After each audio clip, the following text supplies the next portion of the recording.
여러분 반갑습니다. 새로운 한 주가 시작되었습니다. 이번 한 주도 주의 말씀으로 승리할 수 있기를 바랍니다. 지금 역대하 말씀을 묵상하고 있는 중입니다. 여러분, 다윗 왕국이 솔로몬에 이어졌고 또 솔로몬에 이어서 르호보암이 왕이 되었습니다. 이전까지 말씀을 드린 것은 하나님께서 다윗에게 복을 주셨고 그 복의 풍요를 솔로몬과 르호보암이 받아들였습니다. 하지만 솔로몬과 르호보암이 하나님 앞에서 겸손하지 못했습니다. 그래서 남과 북으로 나라가 분열이 됩니다. 북쪽 왕국은 여로보암을 중심으로 모이게 되고 또 남왕국 유다는 이제 르호보암을 중심으로 모이게 되었습니다. 르호보암이 죽게 되고 그의 아들 아비야가 왕이 됩니다. 오늘 이야기는 그 아비야가 북이스라엘 여로보암 왕과 전투를 하는데 승리하게 됩니다. 아비야가 왜 이렇게 이 전투 속에서 승리할 수 있었는지, 그리고 그 승리가 어떤 의미가 있는지 좀 더 자세히 한번 살펴보도록 하겠습니다. 먼저 오늘 말씀 13장 3절을 한번 읽어드립니다. 아비야는 싸움에 용감한 군사 40만 명을 택하여 싸움을 준비하였고 여로보암은 큰 용사 80만 명을 택하여 그와 대진한지라. 여러분, 수적으로 참 비교가 되지 않을 정도로 북이스라엘 왕국이 더 강했습니다. 북이스라엘의 군사가 80만 명입니다. 남유다는 40만 명입니다. 그도 그럴 것이 북이스라엘은 10지파가 함께 모였습니다. 남유다는 베냐민과 함께 대적하고 있는 것입니다. 그래서 수적으로는 도저히 이길 수 없는 그런 전투입니다.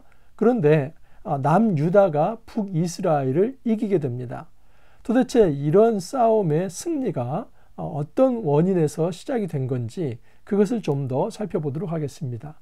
우선 남유다 아비야가 지금 싸움을 임할 때에 북이스라엘 여로보암에게 한 말이 있습니다. 거기에서 좀 힌트를 좀 찾아보도록 하겠습니다. 5절 이하를 보시면 이스라엘 하나님 여호와께서 소금 언약으로 이스라엘 나라를 영원히 다윗과 그 자손에게 주신 것을 너희가 알 것 아니냐. 다윗의 아들 솔로몬의 신하 느밧의 아들 여로보암이 일어나 자기의 주를 배반하고 남봉꾼과 잡배가 모여 따름으로 스스로 강하게 되어 솔로몬의 아들 르호보암을 대적하였으나 그때 르호보암이 어리고 마음이 연약하여 그들의 입을 능히 막지 못하였느니라. 지금 남과 북이 분열된 데 있어서 아주 중요한 이유 중 하나가 여로보암이 솔로몬을 배신하고 또 하나님을 대적했기 때문이다 라고 이야기를 합니다. 그러면서 아비야가 한 가지 이야기를 합니다. 그것은 영원한 소금 언약이 우리에게 있다라고 이야기를 합니다. 여러분, 여기서 소금이라고 하는 것은 영원성을 상징합니다. 민수기 18장 19절에 보면은 처음으로 이 소금 언약에 대한 이야기가 나옵니다. 그런데 그 소금 언약을 수식하는 말이 있습니다. 그것은 영원한 소금 언약입니다. 여러분, 소금은 잘 변하지 않지 않습니까? 그러듯이 하나님께서 하신 이 말씀, 언약은 변하지 않는다 해서 영원한 소금 언약이다 라고 말을 한 것입니다. 그러면 이스라엘 사회에서 영원한 소금 언약은 무엇인가? 특별히 아비야가 말한 이 영원한 소금 언약은 바로 다윗 언약입니다. 사무엘하 7장과 역대상 17장에 하나님께서 영원한 나라를 약속하셨습니다. 여러분, 다윗이 하나님께 성전을 짓고자 하였습니다. 그러나 하나님께서는 네가 나를 위해서 집을 짓는 것이 아니라 내가 너를 위해서 집을 지을 것이다 라고 이야기를 합니다.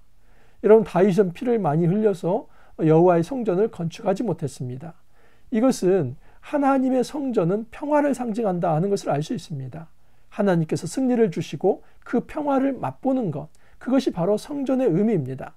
이스라엘에게 성전이 있다고 하는 것은 하나님의 평화가, 하나님의 안식이, 하나님의 생명이, 하나님의 통치가 그 땅에 임한다는 것, 하나님 나라가 임한다는 것을 상징하는 것입니다. 여러분, 하나님께서는 이 다윗 언약을 통해서 너에게 약속하신 이 하나님 나라는 영원한 나라가 될 것이다, 그렇게 약속을 했습니다. 그래서 아비야가 바로 그 다윗 언약을 이야기하면서 이것은 영원한 소금 언약이다 라고 이야기를 합니다.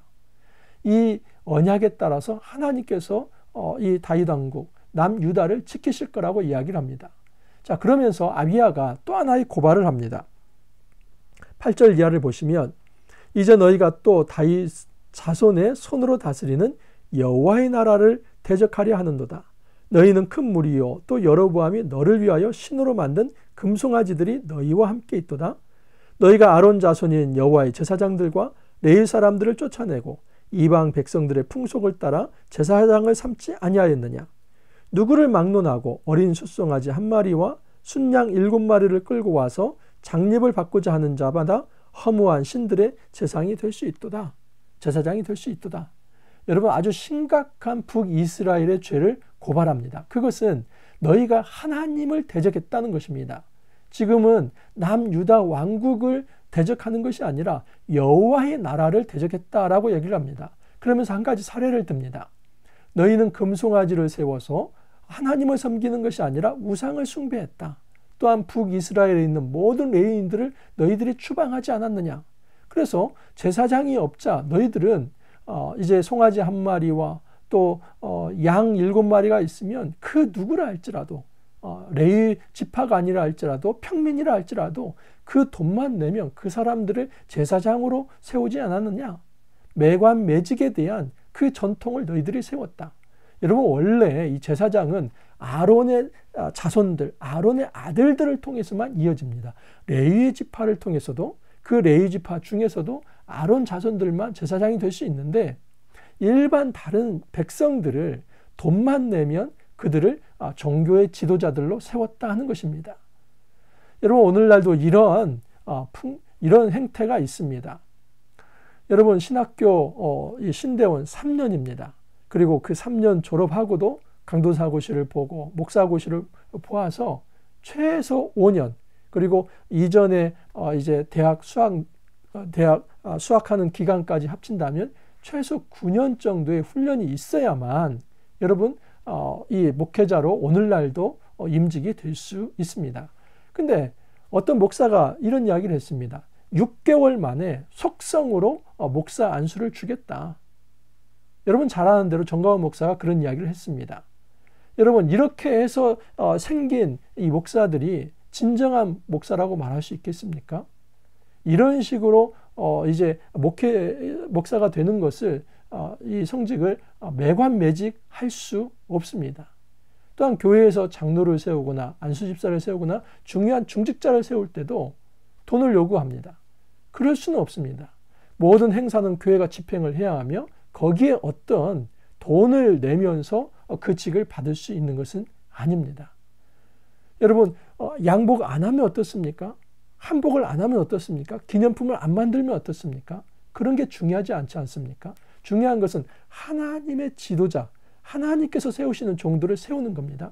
그 장립에 있어서 어떤 돈이 들어간다는 거, 이건 있을 수 없는 일입니다. 아비야가 그것을 주장합니다. 북쪽 이스라엘에서 금송아지를 만들어서 그것에 절하더니 그 금송아지를 섬길 수 있도록 그 예식을 인도하는 제사장들을 돈만 내면 누구나 세웠다는 겁니다. 그러니까 북이스라엘이 얼마나 타락했는지 알 수 있습니다. 또한 아비야가 이런 이야기를 합니다. 우리는 비록 수적으로는 열세하지만 우리에게는 하나님이 있다. 그리고 이 전투에서 나는 하나님을 의지하겠다. 그런 이야기를 합니다. 10절을 보면 우리에게는 여호와께서 우리 하나님이 되시니 우리가 그를 배반하지 아니하였고 여호와를 섬기는 제사장들이 있으니 아론의 자손이요 또 레위 사람들이 수종들어 매일 아침 저녁으로 여호와 앞에 번제를 드리며 분향하며 또 깨끗한 상에 진설병을 놓고 또 금 등잔대가 있어 그 등에 저녁마다 불을 켜나니 우리는 우리 하나님 여호와의 계명을 지키나 너희는 그를 배반하였느니라. 우리 하나님이 우리와 함께하사 우리의 머리가 되시고 그의 제사장들도 우리와 함께하여 전쟁의 나팔을 불어 너희를 공격하느니라. 이스라엘 자손들아, 너희 조상들의 하나님 여호와와 싸우지 말라. 너희가 형통하지 못하리라. 여러분, 아비야가 북이스라엘 여로보암을 향해서 경고합니다. 너희들은 지금 하나님을 향해 대적하고 있다. 제발 여호와와 싸우지 말라. 우리는 하나님과 함께하고 있으며 하나님과 동행하고 있으며 지금까지도 그 여호와께 제사를 드려왔다고 얘기를 합니다. 일반 어떤 백성을 돈을 주면 그에게 제사장직을 주는 것이 아니라 아론의 자손들을 통해서 제사장을 세웠다. 그리고 매일 하나님 앞에 번제를 드리며 그 하나님 앞에 예배를 자로서 살아갔다. 지금도 하나님을 의지하고 있다 하면서 그 하나님을 의지한다는 것을 선언합니다. 여러분, 전쟁은 어떤 수에 있지 않습니다. 어떤 전략과 전술에 있지 않습니다. 진정한 전쟁의 승패는 하나님과 동행하느냐에 달려 있습니다. 하나님을 신뢰하고 하나님을 의지한다면 하나님께서 승리를 주실 것이기 때문입니다. 그러나 북이스라엘은 철저히 자기를 의지하며 그 수와 그리고 전략을 의지합니다. 여러분, 북이스라엘이 어떻게 공격해오는지 보십시오. 13절을 보면 여로보암이 유다의 뒤를 둘러 복병하였으므로 그 앞에는 이스라엘 사람들이 있고 그 뒤에는 복병이 있는지라. 여러분, 수가 80만 명입니다. 그리고 남유다는 40만 명입니다. 그 40만 명이 복병을 통해서 앞과 뒤를 가로막은 것입니다. 도간에 든 쥐나 마찬가지입니다. 여러분, 지금 수적으로도 열세이고 전략적으로도 유다는 굉장히 힘든 상황입니다. 그런데 그때 유다 백성들이 이렇게 합니다.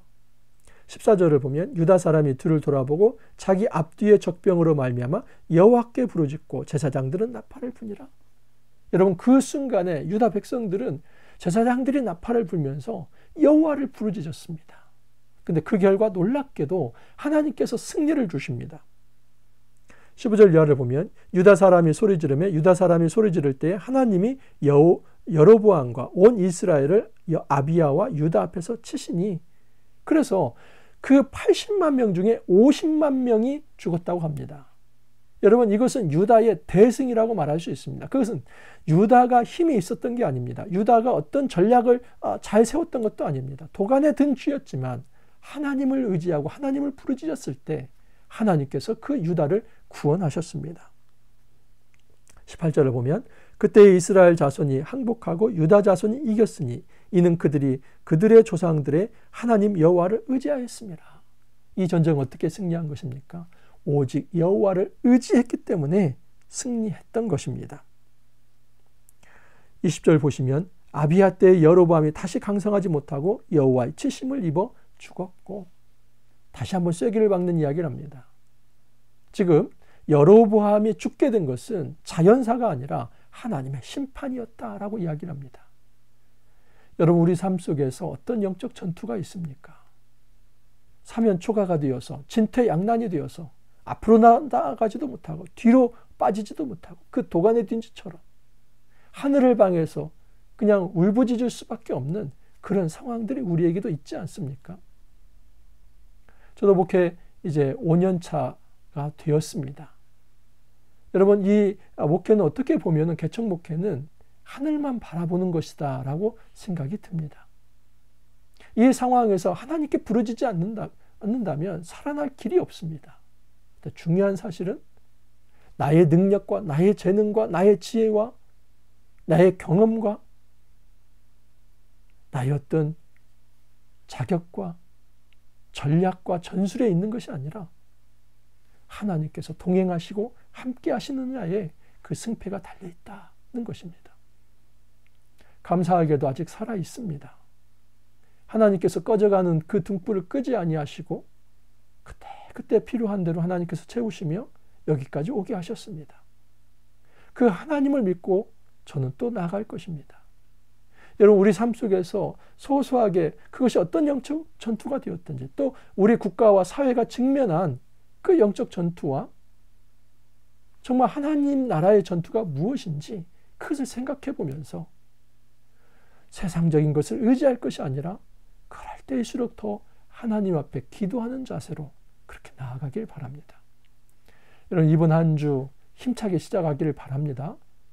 우리가 말씀을 의지하면서 하나님께 부르짖으면서 주님이 주시는 그 승리를 체험할 수 있기를 간절히 소망합니다. 함께 기도합니다.